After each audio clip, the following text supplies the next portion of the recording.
உபாகமம் 28 எடுக்கலாம். அடிக்கடி நம்ம அந்த வசனங்களை படிப்போம்.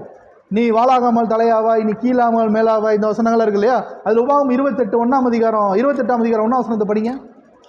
இன்று நான் உனக்கு விதிக்கிற உன் தேவனாகிய கர்த்தருடைய கட்டளைகளின்படியெல்லாம் செய்ய நீ கவனமாய் இருக்கும்படிக்கு அவர் சத்தத்துக்கு உண்மையாய் செவி கொடுப்பாயானால் உன் தேவனாகிய கர்த்தர் பூமியிலுள்ள சகல ஜாதிகளிலும் உன்னை மேன்மையாக வைப்பார். அப்ப அடுத்த வசனம்.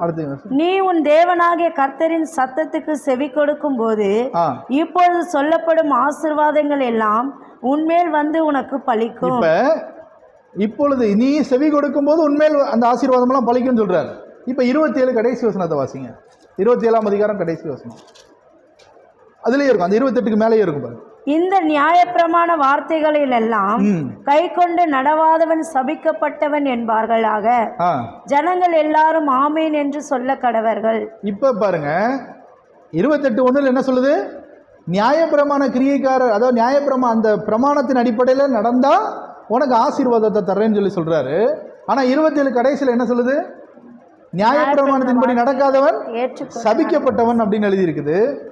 கலாத்தியர் வாங்க. இப்ப கலாத்தியர் 3ஆம் அதிகாரம் 10வது வசனம் வாசிங்க.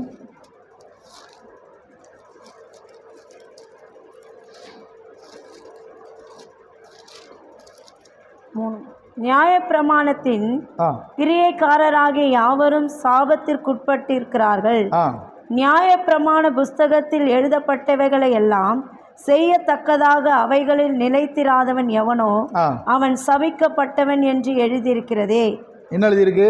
செய்யாதவன் சபிக்கப்பட்டவன். நியாயப்பிரமாணத்தினால வரக்கூடியது சாபம் மட்டும்தான் எழுதியிருக்கு.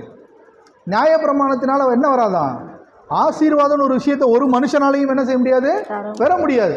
அப்ப உபாகமம் 28ஆம் அதிகாரத்தின் அடிப்படையில் யாரு அந்த ஆசீர்வாதத்தை சுதந்திரித்துக் கொள்ள முடியும்? உபாகமம் 28ல நம்ம படிக்கிறோம் இல்லையா? நீ ஆசீர்வாதமா இருப்ப, உன்னை வாளாக்காமல் தலையாக்குவே, நீ கீழாமல் மேலாவாய். இந்த ஆசீர்வாதங்கள் எல்லாம் யாருக்கு பலிக்கக்கூடியது? கை கொள்ளுகிறவர்களுக்கு பலிக்கக்கூடியது. அப்ப நியாயப்பிரமாணத்தை கை கொண்டு நீதிமான்னு சொல்லி தன்னை நிரூபிக்கிற மனுஷன் இந்த உலகத்துல யாருமே கிடையாது. அப்ப அந்த சாப்டருடைய பேக்ரவுண்ட் ரொம்ப பெருசு. நீங்க நியாயப்பிரமாணத்தை குறித்ததான அடிப்படை சாராம்சங்களை தெரிஞ்சுக்கிட்டீங்கன்னா பைபிளில் உள்ள டாக்டரின்லாம் ஈஸியாக விளக்கிட்டு போயிடலாம். அதாவது சட்டம் என்கிற காரியத்தை நம்ம தெளிவாக படித்தா மட்டும்தான் உபதேச பகுதிகளை தெளிவாக விளக்க முடியும், விளங்கி கொள்ளவும் முடியும். அப்போ சட்டத்தை பற்றின புரிதல் நமக்கு இல்லை அப்படின்னா வேதாகமத்தினுடைய உபதேச பகுதிகள் எதையுமே நம்ம என்ன செய்ய முடியாது, டீட்டெயிலாக எக்ஸ்பிளைன் பண்ண முடியாது. ஸோ நம்ம இந்த பகுதியில் கவனிக்கும் போது வாக்குறுதிகள் எதை அடிப்படையாக கொண்டிருக்கிறது? சட்டத்தை அடிப்படையாக கொண்டிருக்கிறது. அப்போ நம்ம கவனிக்கும் போது சட்டம் இல்லாமல் என்ன இல்லை, வாக்குறுதி இல்லை.